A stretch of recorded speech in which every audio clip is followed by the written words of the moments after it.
This is the Royals POSTCAST, your instant game reaction for the Kansas City Royals. Part of the Locked On Podcast Network, your team every day. Welcome in to the Royals POSTCAST here on the Locked On Podcast Network, your team every day. I'm your host, Chance Liebau, here to bring you reaction to every single Royals game the rest of the way. Shoot me a follow on Twitter at ChancelieBau. That is right there by my name on the screen. If you cannot make a show live, you can't see my name, don't worry. These episodes are uploaded for you to listen to on demand wherever you get your podcasts. Before we get started, if you're here live, remember to subscribe to the channel, turn on our notifications so that you get an alert whenever we go live. Thanks so much for joining the show. Feel free, join the live chat. Let me know your thoughts. I will try my best to answer questions, respond to comments, because this has been a great start to the 4th of July weekend. Brent McKenzie saying, happy 4th, everybody. I extend my happy 4th of July wishes as well. So we are going to get straight into it because I want to go to bed. It is almost midnight here, Central Standard Time. I want to go to bed. So let's get straight into it. Here's what you'll be talking about. This is what you'll be talking about.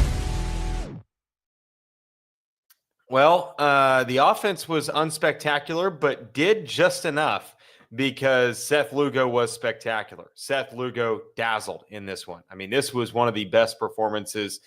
I've said it multiple times this season. Seth Lugo is the stopper. I have it in the rundown right there. Seth the stopper. He's been spectacular this season at being able to stop droughts, going out and pitching like an ace when the team needs you to. I mean, he has earned his spot. Maybe not for this year's team. Definitely not for this year's team. But maybe for another team in the majors this year to be a legit game 2 starter in the postseason.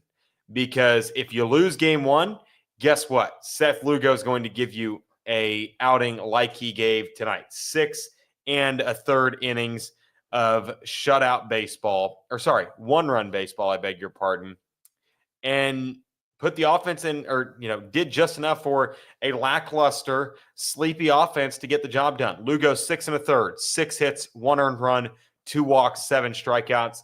The lone blemish, a solo homer from Jorge Polanco. That's enough. That's enough for Seth Lugo. That's enough for pretty much any night. And honestly, let's get right into the finish.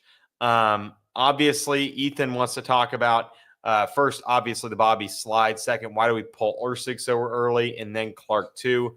So Ursig is kind of just a 1-inning guy. He's their fireman. I think that's his role. You also have to remember they do not have an off day tomorrow. They will be traveling and facing the Diamondbacks.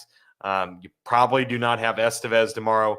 You're hoping that you can save a guy like Ursig and then also have Steven Cruz in the back of your bullpen. You don't want to stretch him out for this one, but I do understand. I do empathize with you for saying, why did we take him out so early?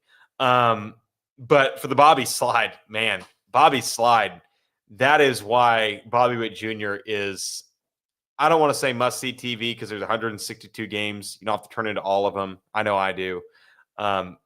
But when Bobby Witt Jr. is on the field, something special can happen a lot.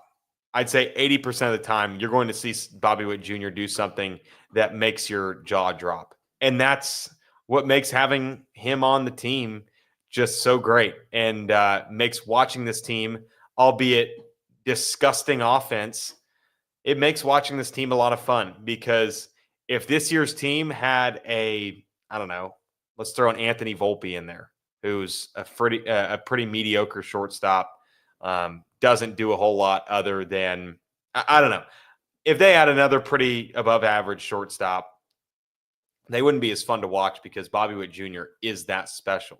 He gives you an opportunity to see something you've never seen before on a night in, night out basis. That slide won them the game. Let's just be honest about it. It won them the game. That was spectacular. And for him to be able to do that against a platinum glove catcher in Cal Raleigh. I mean, what more do you need to see from Bobby Witt Jr. to say this guy's a top 5 player in Major League Baseball? Now, he might not hit 330 with 30 jacks, but he's still going to be able to do something special. But when it comes to the bullpen, man, I'm of the belief Taylor Clark. I don't know. I don't need a long leash for Taylor Clark. Taylor Clark in the 8th inning is a guy that I like having a quick leash on, especially when you don't have Steven Cruz available and Carlos Estevez didn't pitch yesterday. Having a short leash on Taylor Clark is perfectly fine with me because Taylor Clark is, very potent. It could very well get explosive very fast with him on the mound. His stuff is not special. He's a lot like Daniel Lynch. When he's on, he's really solid. He's going to get a lot of ground ball outs. When he's off, he's going to get tagged, and it's going to get ugly fast. For them to be able to get out early and say, we're going to Estevez. This is game 7. For them to make it a priority to split this series, to go to Estevez, that I'm very, very pleased with. An egg in the comments, love the name. Estevez stresses me out so much. I mean, which one of these guys doesn't stress you out in the bullpen other than Lucas Erceg? I would say the same thing about Estevez.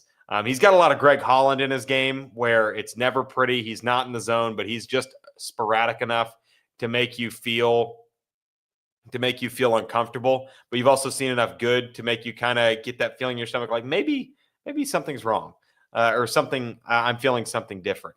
DJ Mack in the comments. Appreciate you guys all jumping in. Vibes are getting better. Feel like a small run could happen soon. Let's get it going and just become relevant in the wild card again.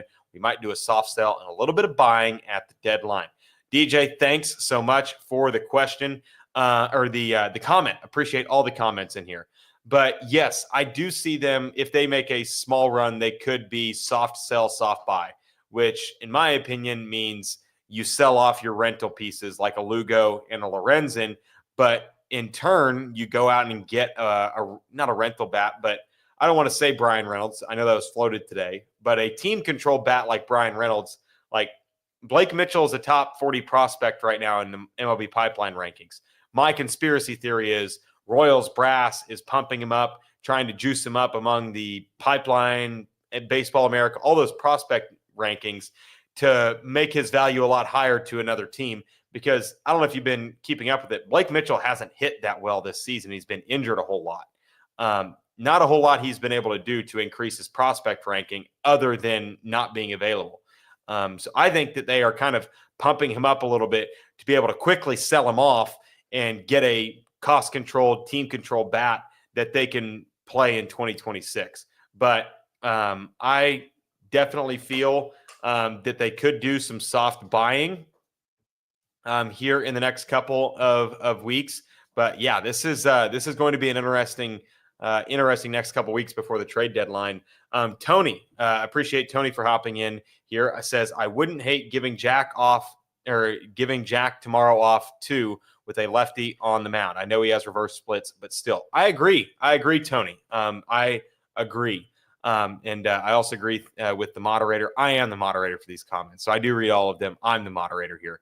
But, Tony, I agree with your point. I would give Jack the day off tomorrow. Lefty-lefty matchup with Eduardo Rodriguez. Get him another day off, travel day. I definitely would give him a day off tomorrow too. But I don't think John Rave did anything to really supplant himself as the guy in this lineup. At this point, I know it's an unpopular opinion, but get MJ here for all I care. I'm kind of tired with the John Rave experiment. All right, when we come back, we will continue to talk about this offense and what is coming up here in the series against Arizona. That's all coming up next here on the Royals Postcast, part of the Locked On Podcast Network. Have you ever decided at the last minute to head to a ball game with friends or family? Maybe it's game day and you suddenly realize you want to be in the stands. That's exactly where Gametime comes in. It's the easiest way to grab last-minute tickets without the stress. With the money you save on tickets, you can splurge on food, drinks, merch, or even invite a bigger group to come with you. Gametime makes it possible, and Gametime makes buying tickets fast and simple. Prices on the app actually drop the closer you get to first pitch, and they've got incredible last-minute deals, clear seat views, and a lowest price guarantee that takes the worry out of buying. Gametime is the official ticketing partner of Locked On MLB, making it easy to browse the app for an exciting upcoming MLB game like the Royals Pirates series starting next week. Take the guesswork out of buying tickets with Gametime. Download the Gametime app, create an account, and use code LOCKEDONMLB for $20 off your first purchase. Terms apply. Again, create an account and redeem code LOCKEDONMLB for $20 off. Download the Gametime app today. Last minute tickets, lowest price guaranteed.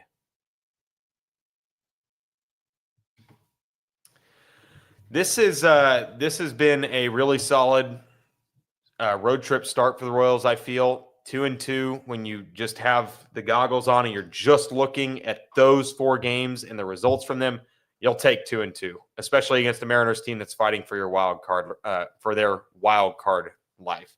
But the offense just not good enough today, honestly, in my opinion. I understand they won, but you get 5 hits, 5 walks, a lot of that coming against the Mariners bullpen. It took a really bad outing out of the bullpen from Legumina, which I think is how you pronounce that last name, Legumina. Took 3 walks from him and not even recording an out for the Royals to even sniff scoring position.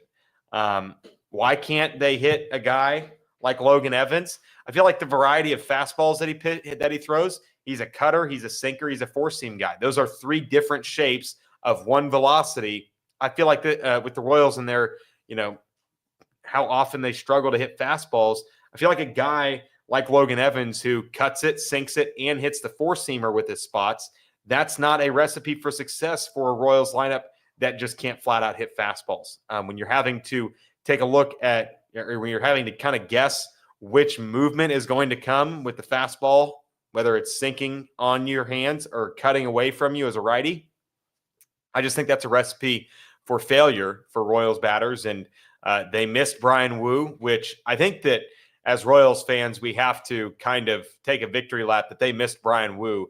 I'm a big baseball savant guy. His fastball run value is 100th percentile in Major League Baseball. He has the best four-seam fastball in Major League Baseball. He would have done things to this Royals lineup that would turn the TV broadcast to TV 14 or mature rating because it would have been nasty. I don't think that the Royals would have scratched a run against Wu. They didn't against Evans. It took a really bad bullpen outing from a B-team bullpen for Seattle for them to really get any kind of offense going. And for that reason, I'm not really buying much stock in this win. I think it's a good win. I like the vibes, like everybody else says. I'm excited to see where they can go. But I think that they're doing just fine with what the pieces they have. I think that at some point you have to make a move in terms of calling a guy up, whether it's an MJ Melendez, a Joey Weimer. I'm not a Cam Devaney fan. He's going to be John Rave, but right-handed and an infielder. The Royals don't need infielders. There's no reason to do that. But maybe you bring up an MJ Melendez. I talked with David Lesky when I was filling in here at ESPN Wichita this week. I think that a guy like MJ Melendez brings good vibes to the dugout, and something they had last year they just don't have in the clubhouse this year is a positive ray of sunshine 24/7 with MJ Melendez. But I don't mind what I saw from the pitching staff today. Carlos Estevez, a gutty outing. I doubt he's available tomorrow if the Royals even are competitive in the 9th inning against the Diamondbacks. But it'll be Chris Bubich tomorrow against a really powerful Diamondbacks lineup. Bubich has to be much better than he's been recently. Keep the ball out of the middle of the zone, get your 3 pitches for strikes, and go from there. Let's take a look at some comments because I know that you guys are contributing, and I appreciate you guys as well. Obviously, some Brian Reynolds talk, and Jack is going to be doing his Mailbag Friday episode tomorrow. So shoot those over on a comment on one of Jack's videos here on the channel or comment on his latest tweet, his Mailbag tweet, and you can have your comment featured in those. Mine are more so just instant reactions to the game. Michael's story, Jack got the day off. Get him back out there. He will learn most by experience. Eduardo is good, but not great. I just like being able to protect him, and I understand that, you cannot – you got to take the training wheels off at some time, but I think that Jack Caglione, I wouldn't mind it if he got another day off tomorrow. It wouldn't break my heart if he got the day off tomorrow, but I can definitely see him getting in the line. It wouldn't change my opinion of Matt Quatraro at all if he got in tomorrow. Talking here. Ursig looked great. I just don't understand why I pull him after 2 outs. If a guy has good stuff, let him get all 3. You want him available tomorrow in case things go really well. Chris Bubich on the mound. You just want him available because he's your best relief pitcher available tomorrow. You're hoping to get him and Steven Cruz. That can be your 8th and 9th inning guys tomorrow. And just hoping that you can kind of mash a bullpen together. It sucks having 7 games in a week and not getting an off day, because not only do they not get an off day on Monday, they don't get an off day this Monday. So they are going, let's think about it. So that would be 16 straight days of games for the Royals. Having resting your bullpen guys, not overusing them, I think is a definite key there. Continuing to go down here. Ethan says, bring up MJ. We honestly have nothing to lose as far as the offense in general and the outfield. I'm all for it, Ethan. I think bring him up, play him maybe twice a week, 3 times a week if the matchups dictate that. He's a much better defensive outfielder than Jack Caglione, John Rave, Drew Waters. I don't mind bringing MJ back. It just has to be on a small sample set so that you're not overexposing him.